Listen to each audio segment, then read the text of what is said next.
तर अकारांत शब्दाचे जे काही आपण प्रथमा आणि द्वितीय विभक्ती बघितली, तर त्यामध्ये बुद्ध शब्द जर बघितला तर बुद्धो, बुद्धा, बुद्धं, बुद्धे असे आपण त्यामध्ये शब्द वापरतो. तर ओ हा प्रथमा विभक्ती एक वचनी आहे आणि आ हा प्रत्यय अनेक वचनामध्ये आहे. ओके. त्याचबरोबर अंग हा द्वितीय विभक्तीमध्ये प्रत्यय आहे आणि ए हा कशामध्ये आहे? अनेक वचनामध्ये आहे. तर याचा सराव आपला भरपूर झालेला आहे. परंतु आता भाषेमध्ये फक्त अकारांत शब्दच येत नाही, तर इकारांत, ऱ्हस्व, दीर्घ, उकारांत, ऱ्हस्व, दीर्घ असे शब्द येतात स्वर अंत पाली भाषेमध्ये. म्हणजे सगळे नाम जे आहेत ते काय आहेत? स्वरांत शब्द आहेत पालीमध्ये, हे लक्षात ठेवा.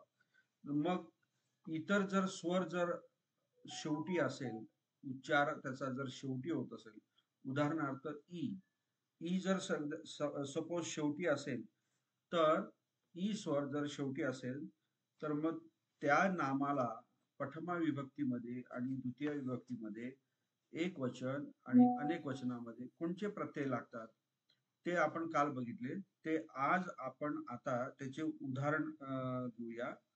तर पाठ क्रमांक 25 काढा, पेज नंबर 90.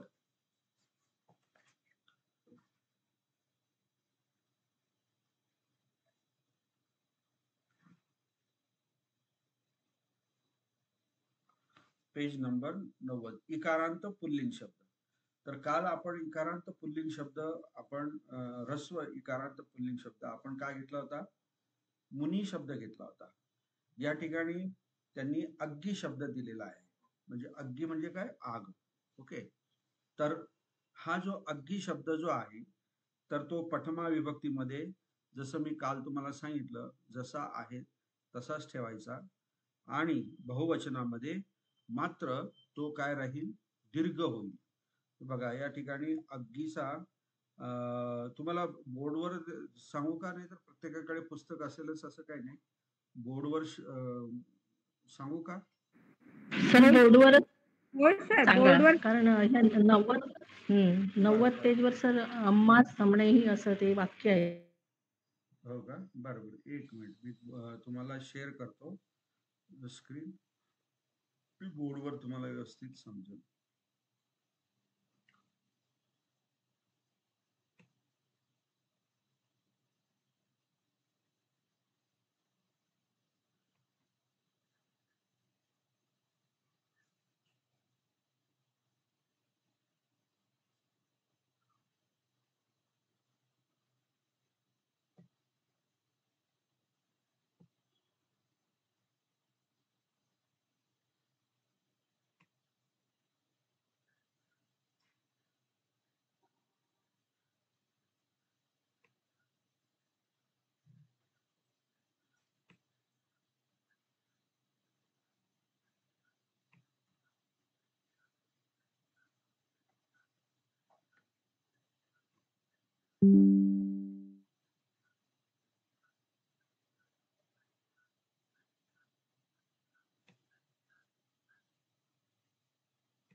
दिसतंय तुम्हाला? होय सर. ओके. आता या ठिकाणी बघा, आपण अकारांत शब्द आपण घेतलेला, म्हणजे ज्या शब्दाच्या शेवटी अस्वराचा उच्चार होतो त्याला अकारांत शब्द म्हणतो. आपण तो बुद्ध घेतलेला. तर आपण प्रथमा विभक्तीमध्ये बुद्ध काय होतो? बुद्ध होतो, नाही का? का होतो? तर कारण आपण या बुद्धला ओ प्रत्यय जोडतो म्हणून. आणि अनेक वचनामध्ये बुद्ध अधिक आ म्हणजेच काय? बुद्धा. आणि द्वितीय विभक्ती जी आहे ती बुद्ध अधिक अंग म्हणजेच काय? बुद्धं. आणि इथे बुद्ध अधिक ए म्हणजेच काय? बुद्धे. हे आकारांत शब्द आपण नर, मनुष्य, वाणिज्य वगैरे हे खूप शब्द आपण वापरून हे प्रथमा आणि द्वितीय विभक्ती आपली आकारांत शब्दाची खूप चांगल्या पद्धतीने त्याचा सराव झालेला आहे. परंतु यापुढे जो इकारांत शब्द आहे, इकारांत म्हणजे ज्या शब्दाच्या शेवटी ई स्वराचा उच्चार होतो त्याला काय म्हणतात, इकारांत शब्द. ओके, तर आपण मुनी हा शब्द घेतला होता, आपण मुनी शब्द, तर हा इकारांत आहे, मुन अधिक ई म्हणून मुनी हा शब्द झालेला. आता ह्या पुस्तकामध्ये अग्गी हा शब्द दिलेला आहे. अग्गी, अग्गी म्हणजे काय, आग. ओके, आता मग याच्यामध्ये प्रथमा विभक्तीमध्ये आणि द्वितीय विभक्तीमध्ये तर हा अग्गी शब्द कसा लिहिला जाईल, हा एक वचन आणि हा बहुवचन. ओके, तर प्रथमामध्ये अग्गी किंवा मुनी जसा आहे तसाच लिहायचा आहे. ओके, आपण इथे अग्गी जसा आहे तसाच लिहायचा आहे. परंतु अनेक वचनामध्ये नेहमी दीर्घ असतो, विलांटी दीर्घ असते, हे एक तुम्ही एका कागदावर लिहून ठेवा. बहुवचनामध्ये नेहमी विलांटी आणि उकार हा दीर्घ असतो, हे तुम्ही तुमच्या बुक मध्ये लिहून ठेवा. लिहिलं तर इथे हा अग्गी जो आहे हा काय होणार, बहुवचनामध्ये असा लिहिला जाणार. ओके, आणि त्याचबरोबर दुसरं काय असणार, अग्ग यो. ह्या अग्गीचा जो ई जो आहे इथे त्याचा काय झालेला आहे, लोप झालेला आहे, म्हणून तो काय झाला, अग्ग यो. त्याचबरोबर द्वितीय विभक्ती इथे आपला नेहमीचा प्रमाणे इथे अग्गी जसा आहे तसाच त्याला अंग प्रत्यय. ओके, आणि या ठिकाणी अग्गी जसा आहे तसाच अग्गयो. ओके, अशा प्रकारे हे प्रथमा आणि द्वितीय विभक्तीचं हे उदाहरण आहे. आता या ठिकाणी जर समजा मुनी शब्द आपण घेतला आणि उदाहरण जर घेतलं, पहिलंच उदाहरण आहे बघा,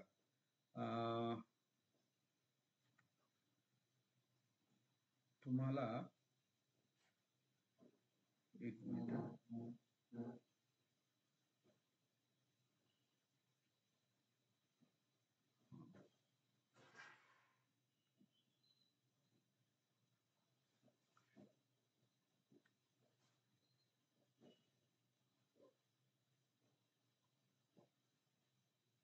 हे पेज दिसतंय का तुम्हाला, पाठ क्रमांक 1. हॅलो, हो सर, हो सर, दिसतंय. दिसतंय का, बरं. तर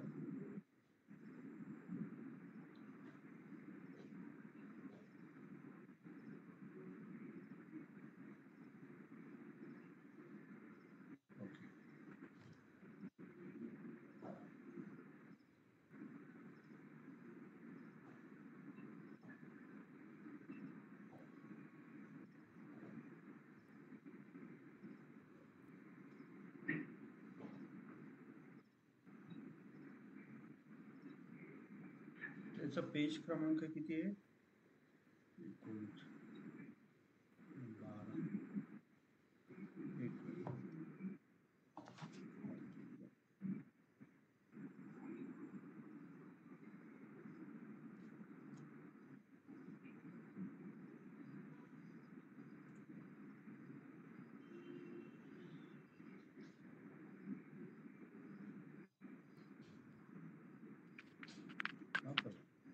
इथे आला बघा, आपण इथे आलो, दिसतंय ना तुम्हाला.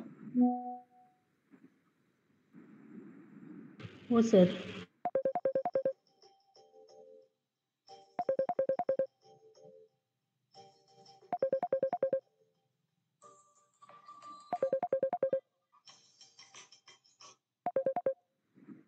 हॅलो, हा मॅडम, हा मी भालशंकर बोलतोय.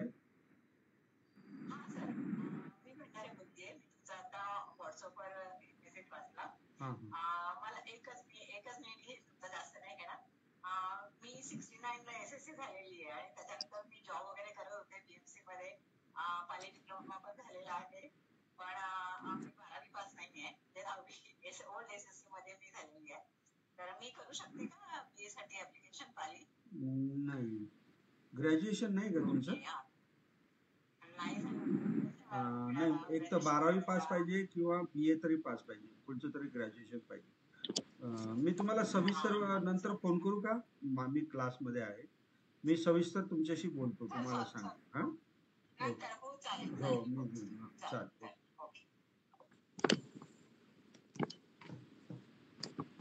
तर या ठिकाणी बघा, अगदी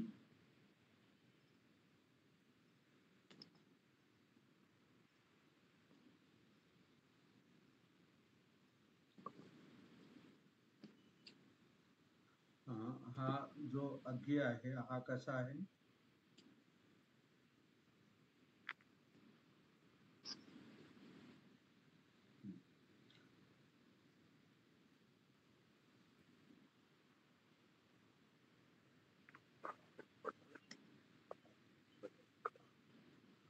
ही द्वितीय विभक्ती इथे.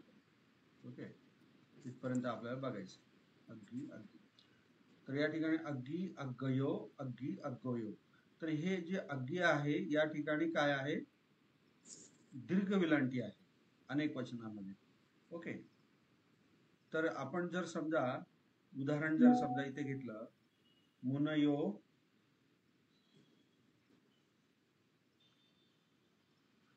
मुनयो, हे दिसतंय ना तुम्हाला बोर्ड?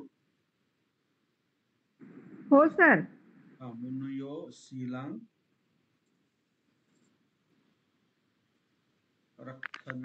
रखंती. तर इथे काय आहे? मुनयो हे काय आहे? अनेक वचनामध्ये आहे, म्हणजे अनेक मुली, अनेक मुनी शिलाला रक्षण करतात, असं याचा अर्थ होईल. ते मुनच्या ऐवजी तुम्ही मुनी जरी लिहिला, पण तो कसा लिहिणार? त्याला असा दीर्घ पाहिजे. ओके, मुनी शिलांग रखंती. हा, दीर्घ पाहिजे, अनेक वचन नाही. आणि एक वचनामध्ये कसं होईल? मुनी शिलांग. आता इथे काय? रखती होईल. व्हेरी गुड, रखती. त्याचप्रमाणे आता द्वितीय विभक्ती समजा अग्गी आहे, तर इथे काय होईल? बालको, कारण आता द्वितीय विभक्ती करायची ना आपल्याला मुनीचं. बालको मुनी जलम मुनी ददाती. ओके, आणि हेच जर तुम्हाला अनेक वचनामध्ये करायचं असेल, अग्गी द्वितीय विभक्ती अग्गी किंवा अग्गो, तरी सुद्धा तुम्ही असंच लिहू शकता. बालको अग्गी, आपलं सॉरी, मुनी जलम देती. बरोबर. त्या ठिकाणी बघा, बालको मुनी जलम ददाती, म्हणजे एक मुलगा एका मुलीला पाणी देतो. तेच वाक्य मी इथे लिहिलंय, बालको मुनी जलम देती. तर एक मुलगा अनेक मुनींना, इथे अनेक मुनींना पाणी देतो. ओके, अशा प्रकारे हे इकारांत च उदाहरण आहे. दुसरं उदाहरण, पुढचं उदाहरण घेऊ आपण. भूपती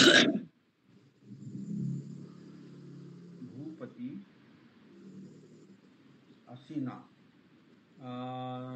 भूपती अरिंग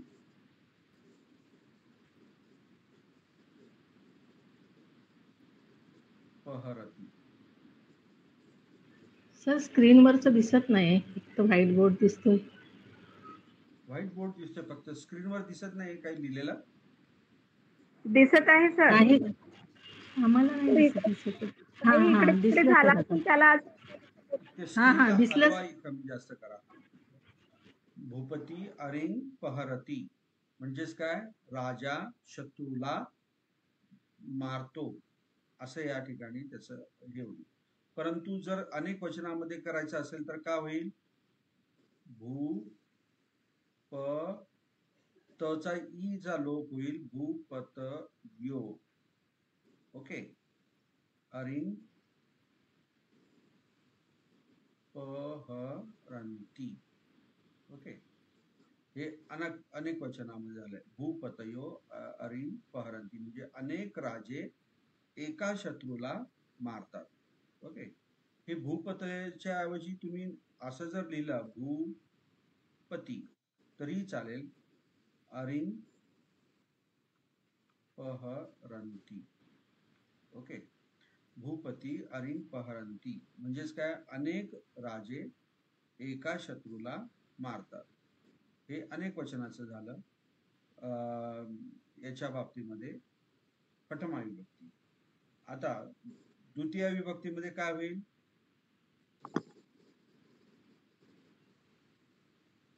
नरो भूपतिंग. बघा एक वचनामध्ये दीर्घ आपलं रस्वच आहे, भूपतिंग पश्यति. म्हणजे नर म्हणजे माणूस वगैरे असं म्हटलं, राजाला बघतो. आणि हेच जर अनेक वचनामध्ये जर करायचं असेल तर नरो भूपतयो किंवा भूपती. या दोघांपैकी एक. द्वितीय विभक्तीमध्ये पण तेच आहे बघा, भूपतयो पश्यति. आलं लक्षात, नरो भूपतयो किंवा भूपती पश्यति. तर ह्या वाक्याचा अर्थ काय होईल, दुसऱ्या वाक्याचा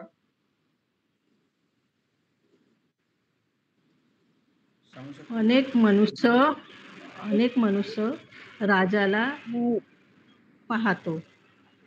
चुकला. नाही, मनुष्य. हा, एक मनुष्य राजाला पाहतो. एक मनुष्य अनेक राजांना पाहतो. हा, असं वचन सुद्धा महत्वाचं आहे. ओके, हो सर. हा हा.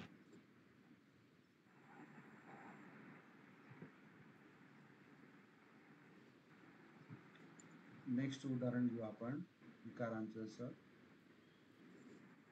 कवी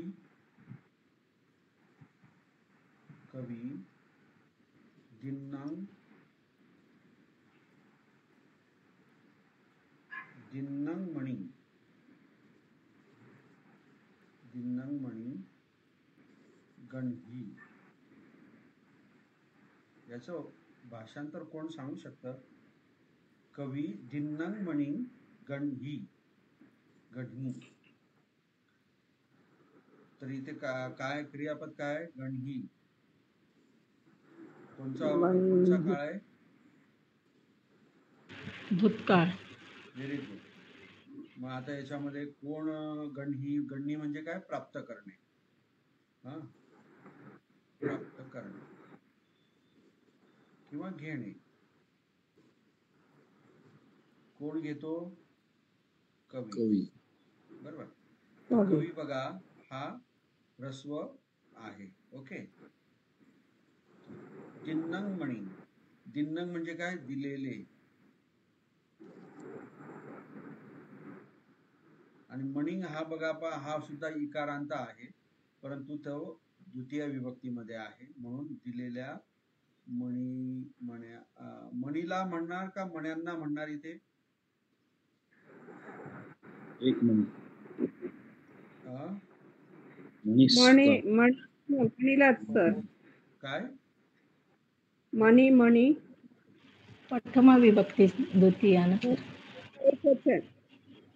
मणीला नाही सर, हे आहे ना, भूतकाळ आहे, मग मण्यांना येईल सर. तर भूतकाळ आहे म्हणून मण्यांना असं काय होईल? नाही. भूतकाळाचा आणि मण्यांना वचनाचा काय होतो संबंध? द्वितीय आहे सर तो. एक याच्यामध्ये एक वचनामध्ये. हा, मग दिलेले किंवा दिलेला, एकच मणी आहे ना एक वचनामध्ये, दिलेला मणी हा घेतला, पास्ट टेन्स ना, घेतला, कवीने दिलेला मणी घेतला, असं ह्या वाक्याचं काय झालं, ट्रान्सलेशन झालं. ओके.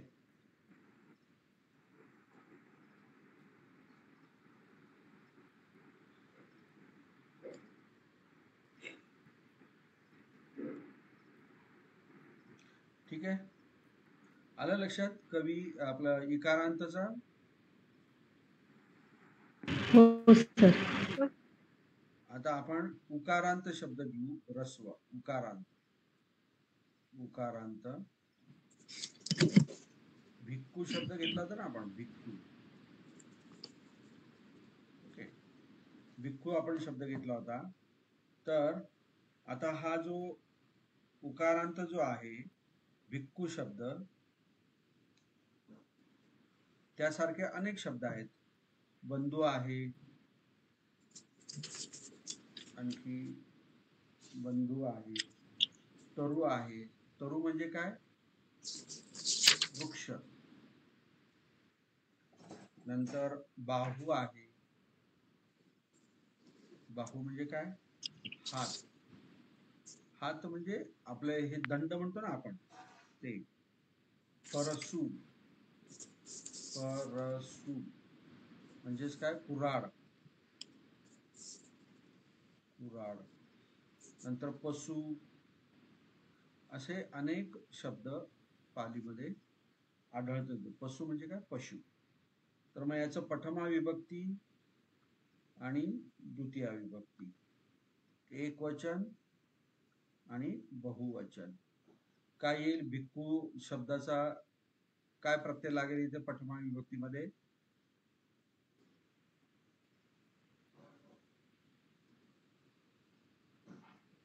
भिक्खू, भिक्खू, भिक्खू, भिक्तो. इथे भिक्खू हा शब्द जसा प्रथमामध्ये येणार. ओके, तसं. हा. आणि इथे काय होणार, भिक्खू अनेक वचनामध्ये काय होणार, ह्रस्व. ओके. आणि किंवा भिक्ख वो, इथे द्वितीयमध्ये भिक्खुम, आणि इथे हे दोघं जसं आहे त्याचप्रमाणे, जसं आपण मुलीचं बघितलं ना, सेम वगैरे. तर मग याचे उदाहरण कसे होतील, काय काय उदाहरण घेऊ शकतो आपण.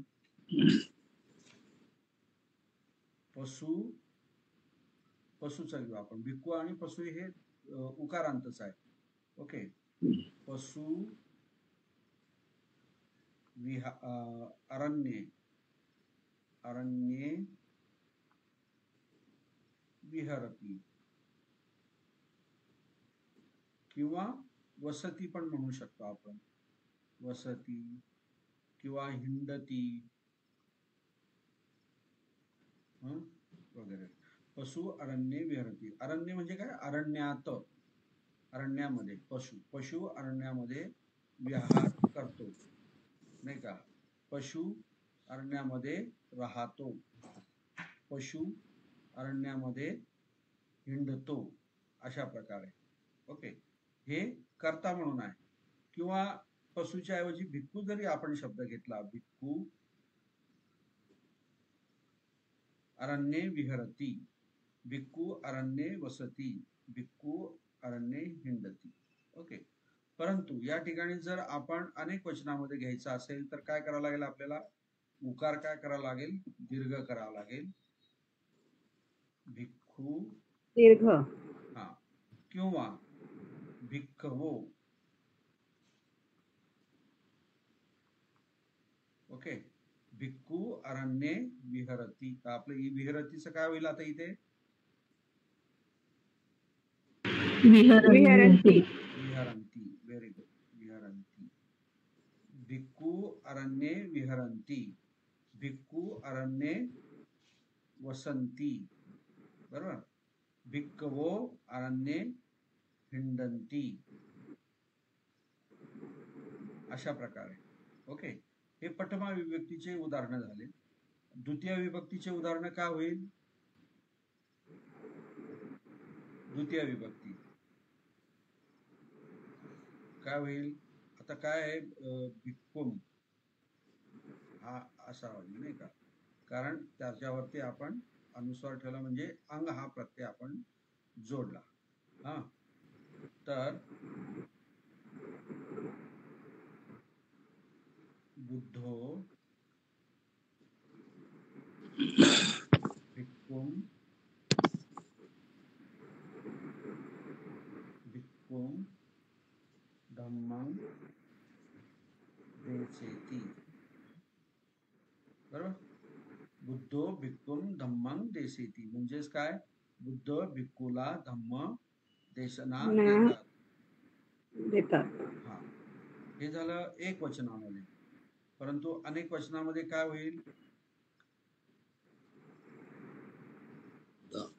भिक्खू किंवा भिक्खवो, कारण प्रथमा आणि द्वितीय ही काय आहे? सारखीच असते.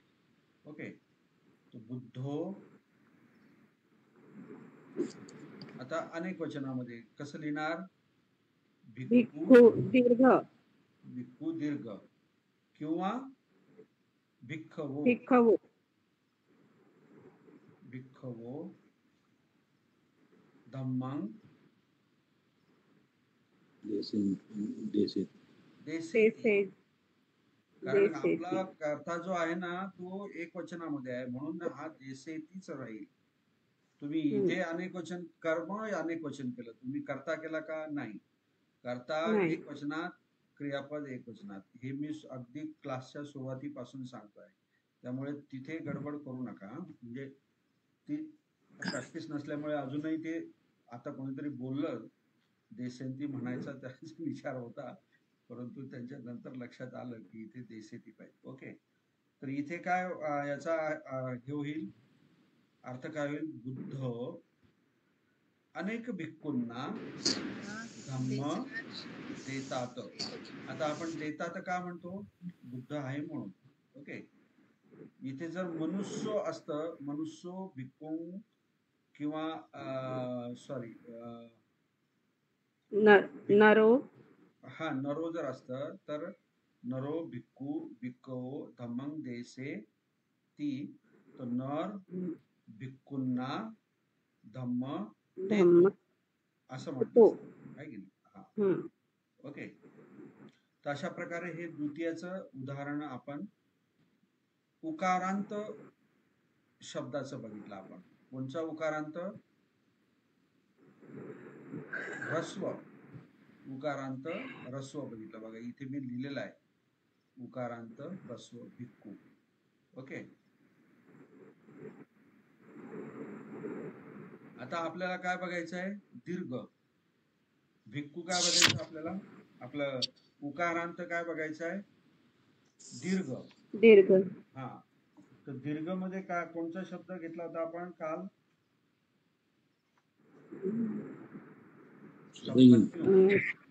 दंडी. तुम्ही अभ्यास करत नाही वाटतं, लक्षात नाही राहत. काल ऐकलेलं आज लक्षात नाही राहत काय?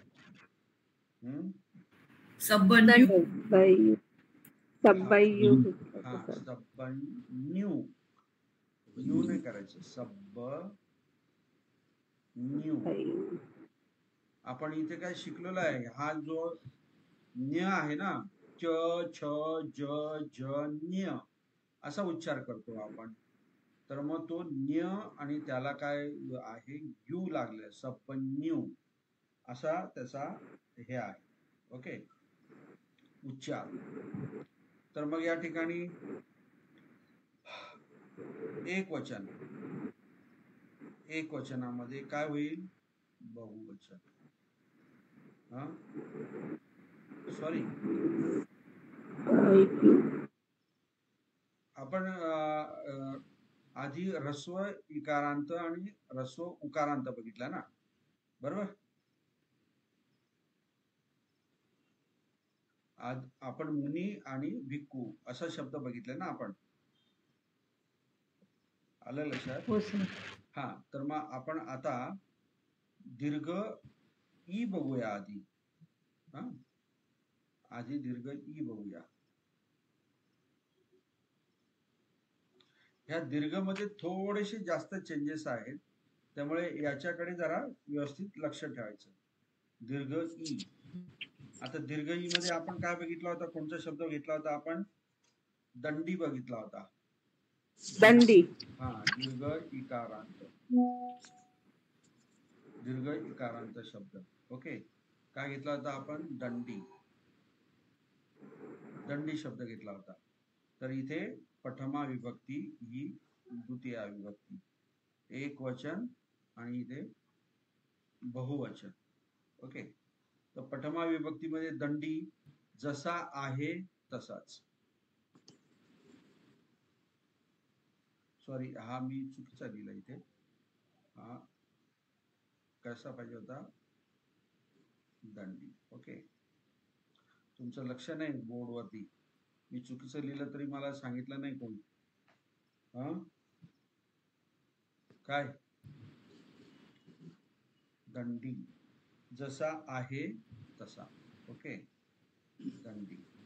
परंतु अनेक वचनामध्ये आता आपला नियम ठरलेला आहे, अनेक वचनामध्ये दीर्घ जे आहे शब्द त्यांची विलांटी किंवा उकार जसा आहे तसाच राहणार. दंडी जसा आहे तसाच राहणार इथे.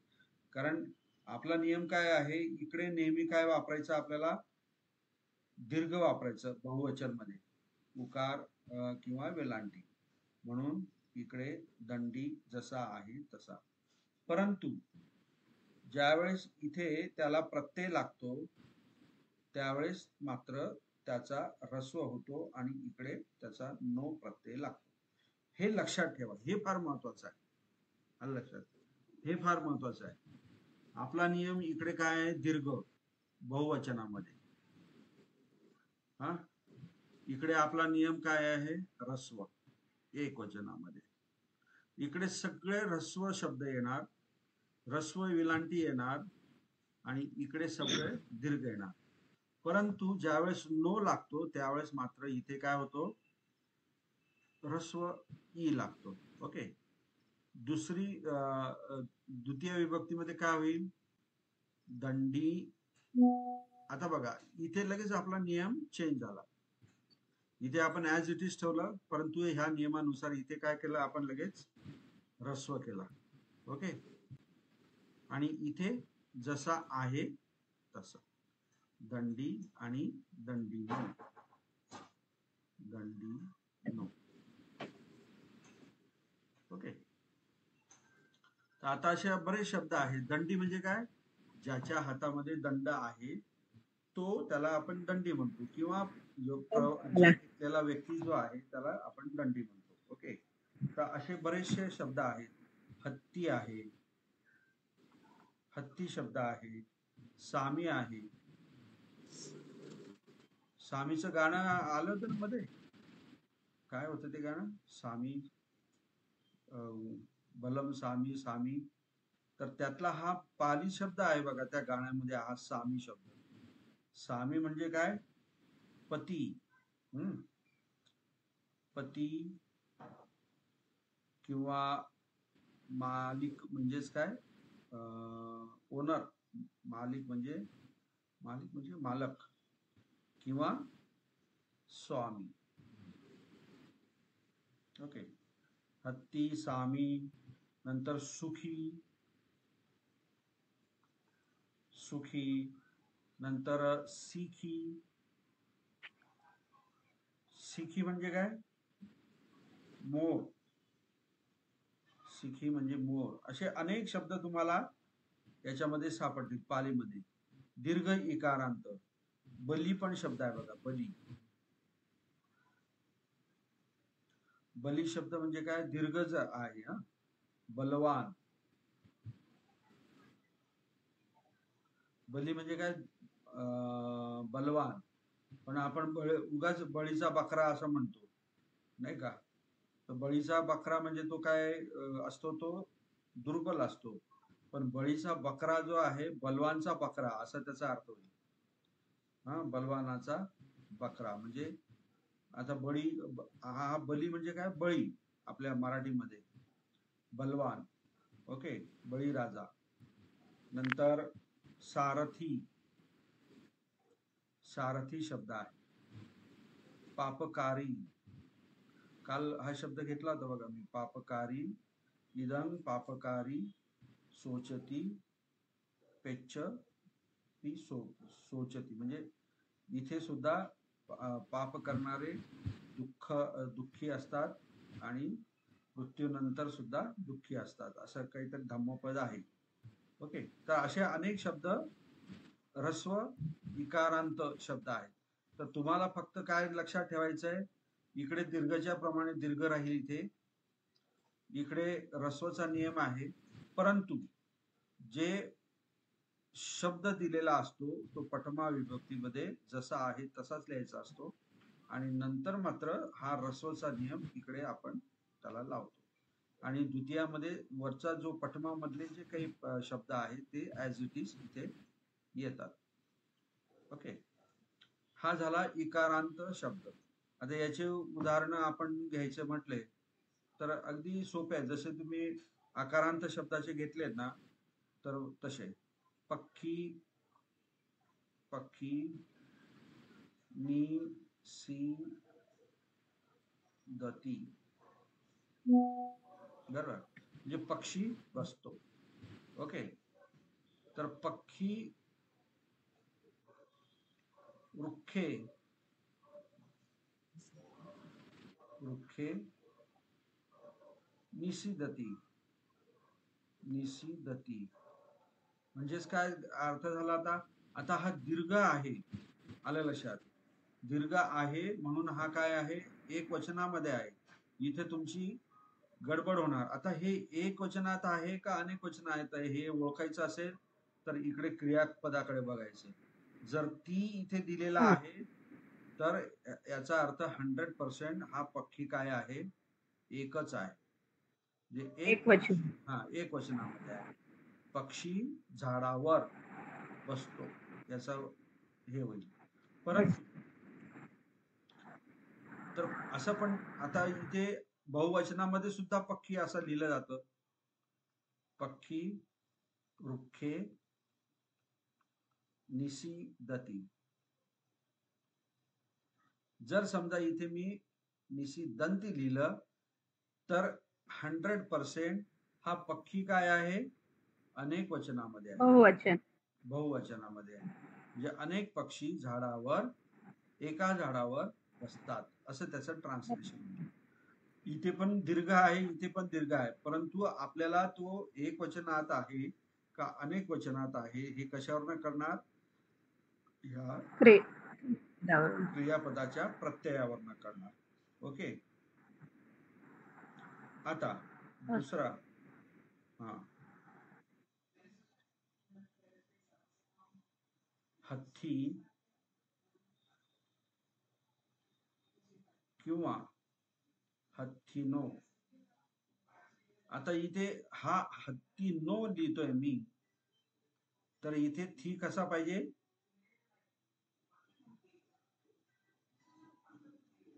इथे हा बरोबर लिहिलाय का मी, हत्तीनो, रस्व पाहिजे. हा, रस्व पाहिजे. रस्व. हा, ओके, रस्व पाहिजे. हत्तीनो. ओके, हत्तीनो अरण्ये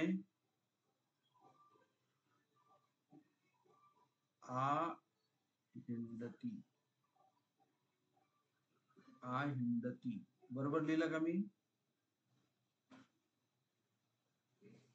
याचा ट्रान्सलेशन कोण करून दाखवतं,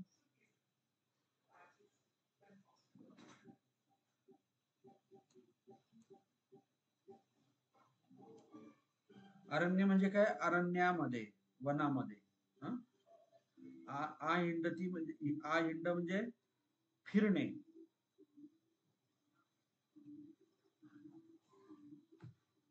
हा, सांगा.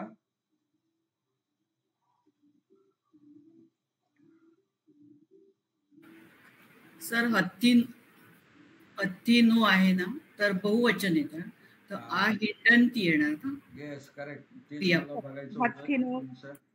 इथे काय पाहिजे? आ हिंडंती. हा हिंडंती. मग आता करा याचं हिंडंती. ट्रान्सलेशन. अनेक हत्ती एका अरण्यात हिंडतात. Very good. अनेक हत्ती एका अरण्यामध्ये फिरतात. ओके, हे झालं. काय झालं आता? हे आपण दीर्घ इकारांतचे उदाहरण बघितले आपण. ओके, दीर्घ इकारांत. आता पुढचं काय आहे? दीर्घ उकारांत. तो शब्द काय आपला? सब्बन्यू आपण घेतला होता. ओके, सब्बन्यू. तो प्रथमा विभक्ती, द्वितीया विभक्ती. इथे जसा आहे त्याचप्रमाणे इथे तो राहील, सब्बन्यू. ओके, कर्ता म्हणून तो असाच लिहिला जाईल, सब्बन्यू. ओके, आणि अनेक वचनामध्ये काय लिहिलं जाईल बघ?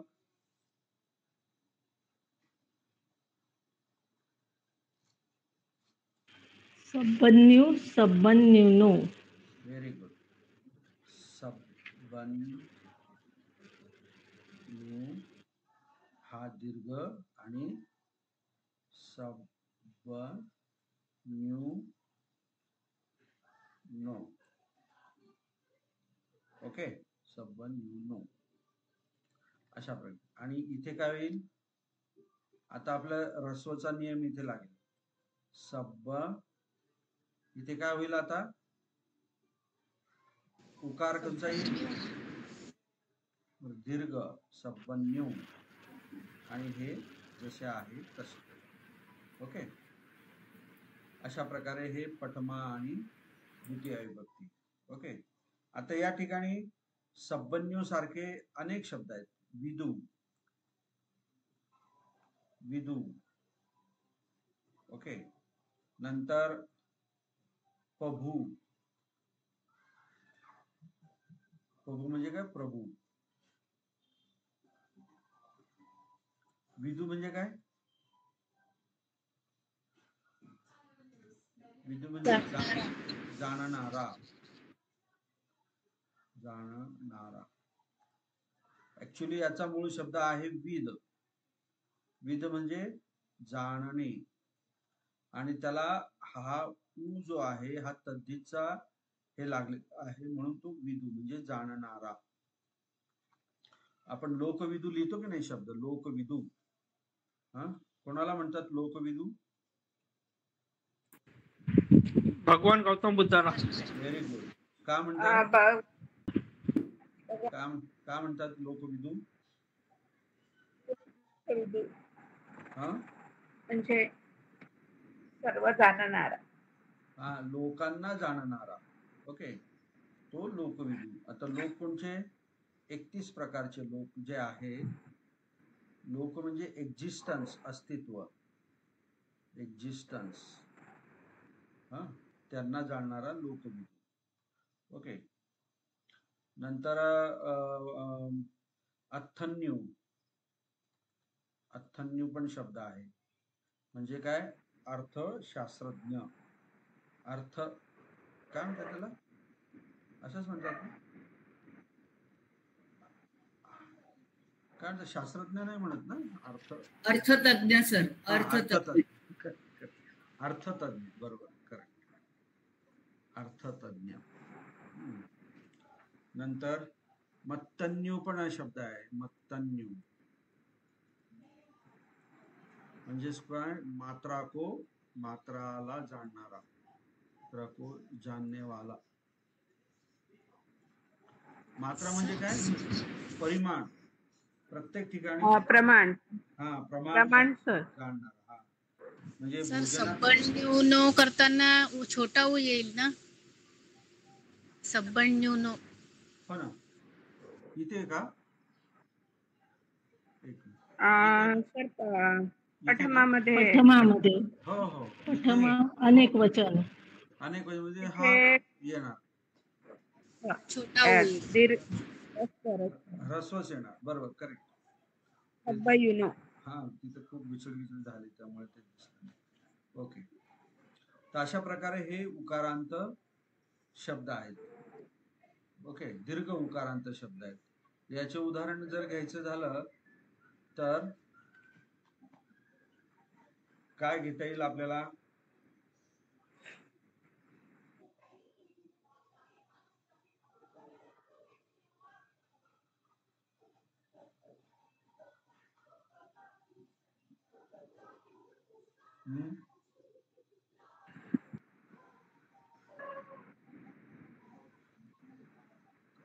तथागतो, तथागतो, संपन्नो होती. म्हणजे तथागत सर्वज्ञ आहेत किंवा आहे असं या अर्थानेच इथे म्हटलं जाईल होती. कारण तथागत जे आहे ते सर्व ज्ञानामध्ये काय होतात, कन्वर्ट होतात, म्हणून इथे आपण काय झालं, होती म्हटलं.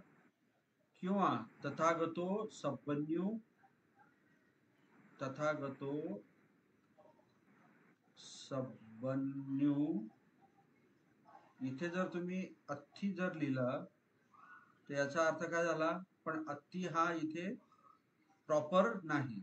कोण काय म्हणेल, तथागत संपन्नो आहे असं म्हणेल, आलं लक्षात. परंतु ते अगोदर तथागत होते आणि त्यानंतर त्यांचा फॉर्म, रूप ते कन्वर्ट झालं, ते कशामध्ये गेले, संपन्नो मध्ये गेले. त्यामुळे इथे जो क्रियापद जो आहे हा अथी न लागता होतीच लागेल, हे लक्षात घ्या. ओके, कळतंय ना? हो सर. हा, मत्तन्यू,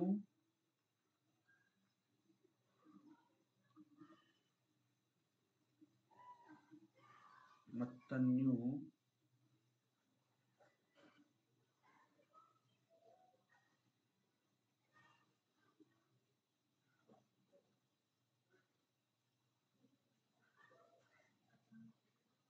सुखिनो,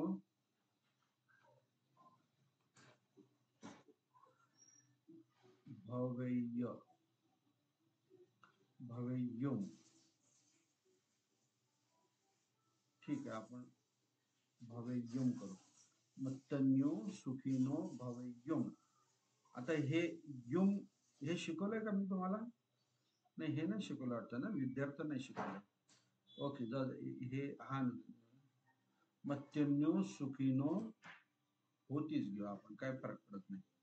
म्हणजे मात्रा जाणणारा सुखी होतो. ओके, असा त्याचा अर्थ होईल. सुखीनो, आता हा बघा इथे सुखीनो काय, आता इथे पाहिजे. सुखी हा शब्द कोणता आहे? दीर्घ इकारांत. हा, दीर्घ इकार. हा, दीर्घ इकारांत आहे. मग हा जो सुखीनो जो आहे ना, हा इथे चतुर्थी विभक्तीचा आहे, त्यामुळे हा आपल्याला इथे वापरता येणार नाही. कारण मग जर सुखीनो असं म्हणायचं असेल आपल्याला, तर आपल्याला काय करावं लागेल, सुखीनो असं लिहावं लागेल. ओके, हा, त्यामुळे हे वाक्य आपलं चुकीचं आहे, चुकीचं आहे. तर आपण दुसरं हे घेऊ, मत्तन्यू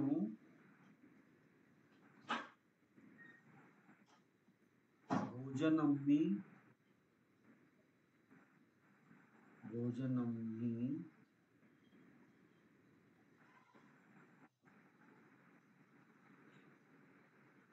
मत्ता जानाति. हे असं वाक्य मी तयार केलं, मत्तन्यू भोजनम्मी मत्ता जानाति. ओके, म्हणजेच काय, मात्रा म्हणजे प्रमाण जाणणारा, कशामध्ये, भोजनामध्ये. हा, भोजनामध्ये मात्रा जाणणारा मात्रा जाणतो. म्हणजे मात्रा जाणणारा भोजनामधील मात्रा जाणतो. म्हणजे किती खायचं आणि किती नाही खायचं हे मत्तन्यूला कळत असतं, किंवा प्रत्येक ठिकाणी तो मात्रा आपली तो जाणत असतो. अशा प्रकारे. ओके, आलं लक्षात? आता हेच जर समजा आपल्याला द्वितीय विभक्तीमध्ये करायचं आहे, द्वितीय विभक्ती, तर काय होईल? बालको सब्बन्यूम. आता इथे कोणचा उकार येईल? सर दीर्घ. हो, नो. रस्व यायचं. रस्व येईल ना. आपण आता कर्म म्हणून सब्बन्यू घेतो आहोत द्वितीय विभक्ती. तर इथे सब्बन्यूम, बालको सब्बन्यूम पश्यति. हा, मुलगा सर्वज्ञाला बघतो. आणि हेच जर समजा बालको सब्बन्यू, आता इथे काय येईल? सब्बन्यू नो. इथे बघा दीर्घ का आला का? हा इथे नाही. हे अनेक वचन नो आल्यामुळे पश्यति. मुलगा अनेक सब्बन्यू जे आहे, सर्वज्ञ जे आहेत त्याला बघतो. अशा प्रकारे किंवा पाहतो. अशा प्रकारे हे जे 4 प्रकारचे जे स्वरांत शब्द आहेत, ॲट अ ग्लान्स आपण बघूया आता. ई, ई, उ आणि उ. हे पुल्लिंग मधलं आपण शिकतो. पुल्लिंग, पुल्लिंग मध्ये. तर याचा प्रथमा विभक्ती आणि द्वितीय विभक्ती ईचा वेगळा आहे. इथे प्रथमा विभक्तीमध्ये जो शब्द दिलेला आहे ना, तो जसा आहे तसाच लिहायचा.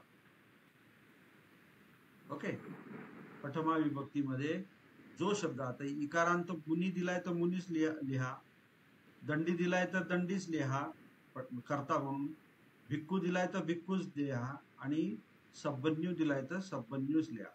ओके, प्रथमा विभक्तीमध्ये. ओके, हे एक वचनामधलं सांगतो मी, एक वचन. आणि अनेक वचनामध्ये म्हणजे बहुवचनामध्ये मात्र काय होईल? हा इकारांचा काय होईल? मुनीचा काय होईल? मुनयो होईल.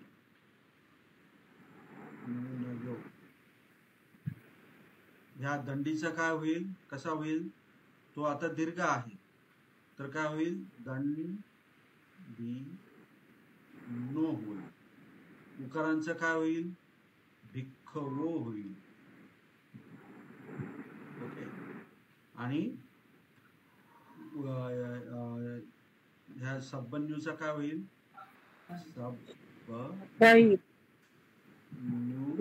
नो. तर मुनयो किंवा मुनी, परंतु दीर्घ. दंडीनो दंडी, भिक्को भिक्कू वगैरे वगैरे. तर अशा प्रकारे हे ॲट अ ग्लान्स आपण त्याचे हे बघितले, प्रत्यय बघितले. आता मी या ठिकाणी लिहितो मुनी गामं गच्छति. ओके, नंतर दंडी विहारं आगच्छति. ओके, सब्बन्यू नो, सब्बन्यूनो, सब्बं ज्ञानं जानाति.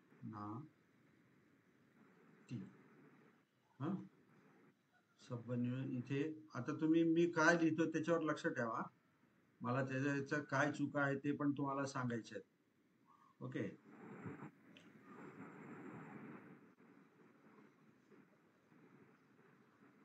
हत्ती अरण्ये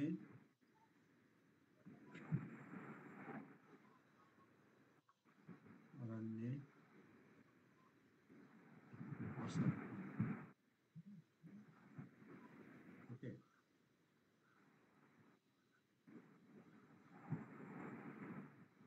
बंधू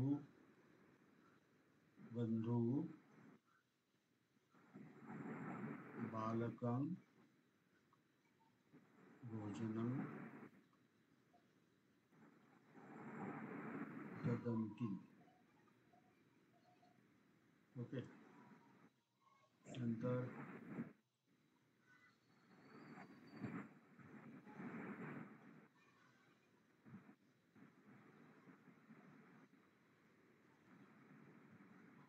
हा, त्याच्यामध्ये कोणचे वाक्य बरोबर आणि कोणचे वाक्य चुकीचे आहे सांगा बरं. आणि काय चुकलेलं आहे. असंच वाक्य आपण आता आकारांचं जर म्हटलं तर बालको गामं किंवा उयाने किंवा उयानं गच्छति असं लिहूया. हा, कोणचं वाक्य यामध्ये चुकीचे आहे.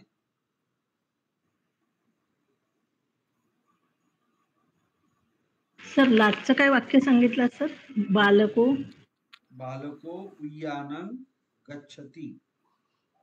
अकारांत शब्दाचा दिला बी. ओके. अकारांत हा गच्छति का सर. गच्छति का. गच्छति हा इकारांत आहे. हा दीर्घ इकारांत आहे.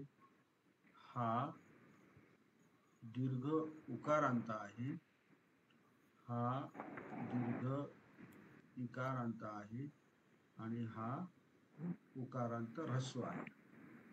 असे शब्द तुम्हाला कर्ता म्हणून मी दिले बघा हे सगळे.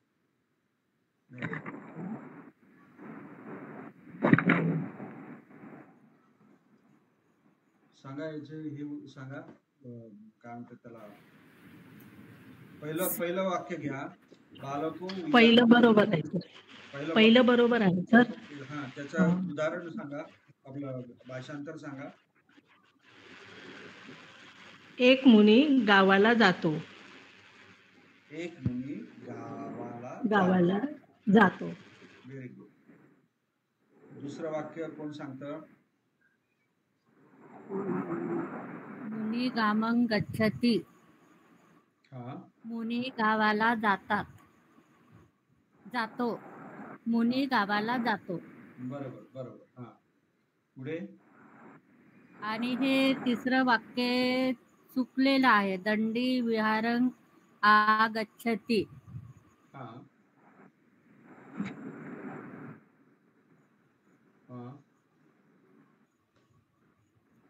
आणि सब्ब युनो सब्ब आनंद जानती हे पण चुकलेलं आहे. काय चुकलेलं आहे. दंडी विहारंग आगच्छति त्याच्यामध्ये काय चुकलेलं आहे. दंडी हे बरोबर आहे ते. बरोबर आहे ते. इकारांत आहे ना. दीर्घ इकारांत आहे ना ते. दंडी सर एक वचनात आहे म्हणून आगच्छति पण एक वचनात क्रियापद आहे. Very good. म्हणजे दंडी विहारंग आगच्छति हे वाक्य चुकलेलं आहे का. नाही बरोबर आहे. बरोबर आहे सर. बरोबर आहे सर. ऊच सांगू का दीर्घ ऊच सांगू. हा, सांगा. सर सब्बन्युनो जो आहे तो अनेक वचनात आहे आणि जानाती सर हे एक वचनात आहे त्याच्यामुळे क्रियापद चुकलेलं आहे. Very good. करेक्ट. यस. इथे काय पाहिजे होतं. जानंती पाहिजे नाही ना. हा, ओके.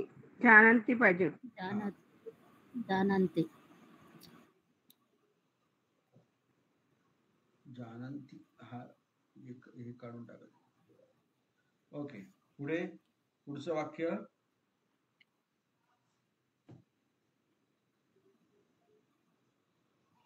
पुढचं वाक्य सर बरोबर आहे. हत्ती अरण्य वसंती. अनेक हत्ती अरण्यामध्ये राहतात. हा, तर हत्ती हा कसल्या याच्यामध्ये आहे. अनेक वचनामध्ये आहे दीर्घ अनेक वचनामध्ये दीर्घ वेलांटी म्हणजे दंडीच्या आणि ह्याच्यामध्ये वसंती. हो बरोबर. सर. करेक्ट. आणि वचन क्रियापद अनेक वचन आहे, अंती प्रत्यय लागले बरोबर. हा, बरोबर. त्याच्यामुळे सर. नंतर पुढचं बरोबर आहे सर हे. बरोबर आहे. ओके, तुम्ही म्हणतात तर हे बरोबर. वचन. ओके, माझा तुमच्यावर पूर्ण विश्वास आहे. तुम्ही मला बरोबर सांगाल किंवा चुकीचं असलं चुकीचं सांगाल. ओके. हा, आता लास्ट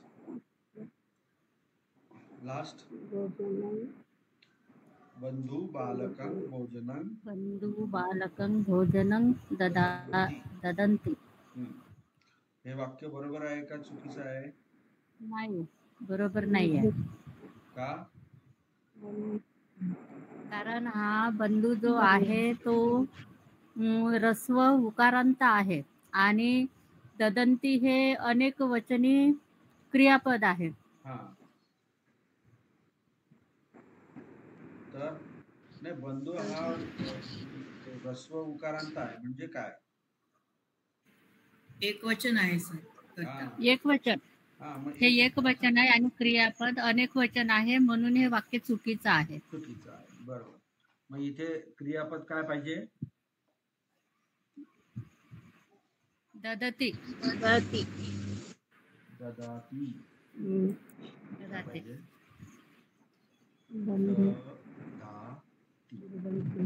ओके. हा, तर अशा प्रकारे मी तुम्हाला इथे ददाती पाहिजे सर. हा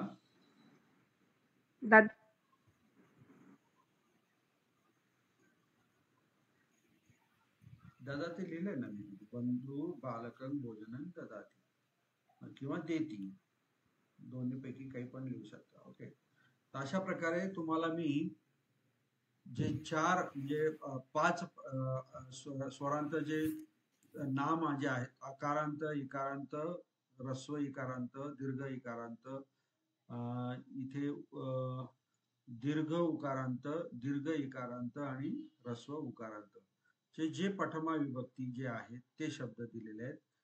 आणि द्वितीय विभक्तीचे पण मी तुम्हाला शिकवले. तर पठमा आणि द्वितीय अकारांत पासून तर उकारांत पर्यंत, दीर्घ उकारापर्यंत हे पठमा आणि द्वितीयाचे शब्द जे आहेत त्याचा उपयोग करून वाक्य लिहायचे. हा तुम्हाला होमवर्क. ओके, हा तुम्हाला होमवर्क. आणि प्रत्येक याचे मी तुम्हाला हे पण लिहून दिलेले आहेत, काय म्हणतात त्याला, उदाहरणं पण लिहून दिलं. बघा आता मुनयो वगैरे असं लिहून दिलेलं आहे.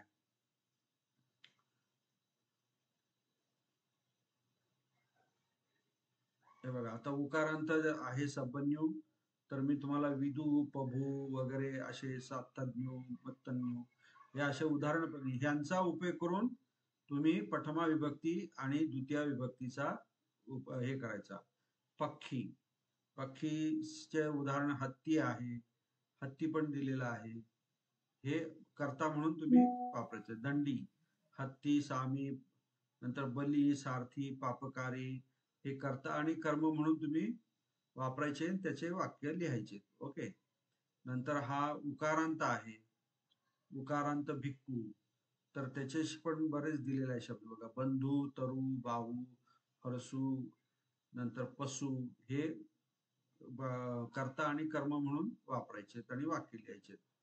ओके. तसंच इकारांत पण दिलेला आहे.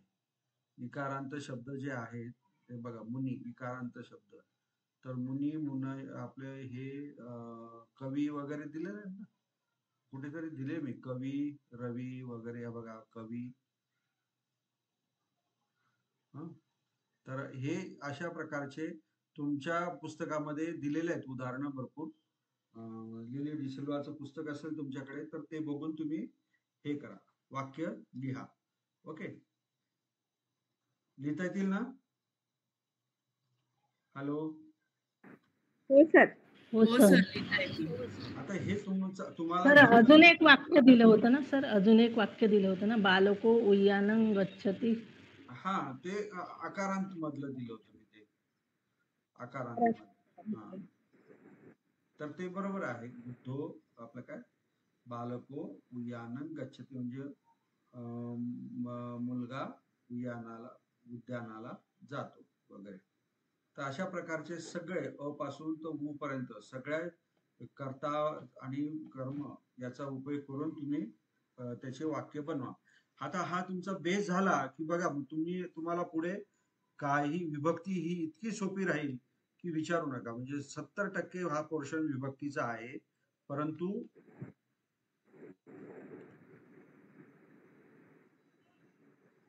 हॅलो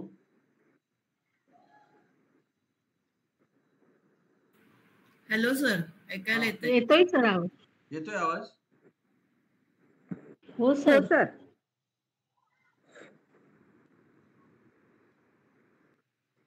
हा, तर 70% पोर्शन हा विभक्तीचा आहे. परंतु आपण सिस्टमॅटिकली तो आता आपण बघतो आहोत. तर आपल्याला तो अगदी म्हणजे आपल्या असं आपण त्याचा गळाच धरल्यासारखं की कुठलंही काही आलं तरी आपल्या नियमाप्रमाणे आपण त्याचं वर्णन करू शकतो किंवा भाषांतर करू शकतो किंवा त्याचा काळ व्यवस्थित सांगू शकतो, त्याचं वचन बरोबर सांगू शकतो. हा तुमचा प्रथमा आणि द्वितीय हा काय झाला, बेस झाला. याच्या पुढे आपण आता तृतीयापासून तर सप्तमी पर्यंत जाणार आणि वेगवेगळे घरात बोलणारे, चालणारे, बाहेर बोलणारे, चालणारे जे वाक्य जे आहेत, सगळ्या प्रकारचे नाम, इकारांत उकारांत जे असतील ते वापरून बघा आपण वाक्य बनवायचे. आतापर्यंत आपण काय केलं, सोचे वाक्य बनवले, त्वंगचे वाक्य बनवले, नाही का. नंतर अहंचे वाक्य बनवले.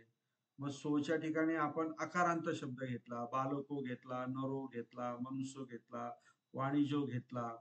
आता आपल्याला नुसता अकारांत शब्द घेऊन चालणार नाही, तर बाकीचे पण स्वरांत शब्द असतात. तर ते स्वरांत शब्द घेऊन आपण इकारांत ह्रस्व आणि दीर्घ, उकारांत ह्रस्व आणि दीर्घ, हे एंडिंग असणारे, शेवट असणारे जे काही नाम आहेत ते प्रथमा विभक्ती आणि द्वितीय विभक्तीमध्ये कसे वापरायचे ते बघून आपण काय केलंय, त्याचा आपण अभ्यास केलाय, सराव केलाय. ओके. आता पुढच्या वेळेस मी तुम्हाला फक्त अम्मा आणि तुम्म हे सर्वनाम मी तुम्हाला घेणार आणि ते घेतल्यानंतर अम्मा आणि तुम्म फक्त एक जे पूर्वकालिक अव्यय आहे त्वा म्हणून ते घेणार.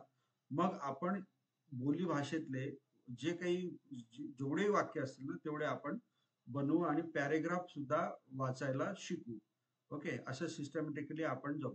आता हे वाक्य तुम्ही बनवा सगळेजण. आपण घरामध्ये जे काही बोलतो किंवा बाहेर व्यवहारामध्ये जे बोलतो त्या पद्धतीने. आणि अनेक आपल्या त्या ताईंनी, आपल्या अरुणाताईंनी का ढाके ताईंनी खूप जवळ 400-500 वाक्य बनवलेत. हे डेडिकेशन पाहिजे. नंतर केदारनाथ पाटील हे सुद्धा खूप मेहनतीने हे करतायत. थोड्या किंचित अनावधानाने त्यांची मिस्टेक होती, कधीतरी किंचित अनावधानाने, परंतु त्यांना सगळं कळालेलं आहे. लिहिताना मिस्टेक होते अनावधानाने, तो काही भाग नाही. तर ढोके मॅडम, पाटील, नंतर आपल्या ह्या काय म्हणतात त्यांचं नाव, आमच्या पाचोऱ्याच्या ताई कोणत्या, भारती ताई, हे छान मेहनत घेत आहेत. काय हरकत नाही, बाकीच्यांनी पण तुम्ही मेहनत घ्या आणि हे करा. ओके, चालेल. आता उद्या रविवार आहे तर उद्या सुट्टी आहे आपल्या क्लासला. आपण सोमवारच्या दिवशी क्लास घेऊया. Okay okay sir.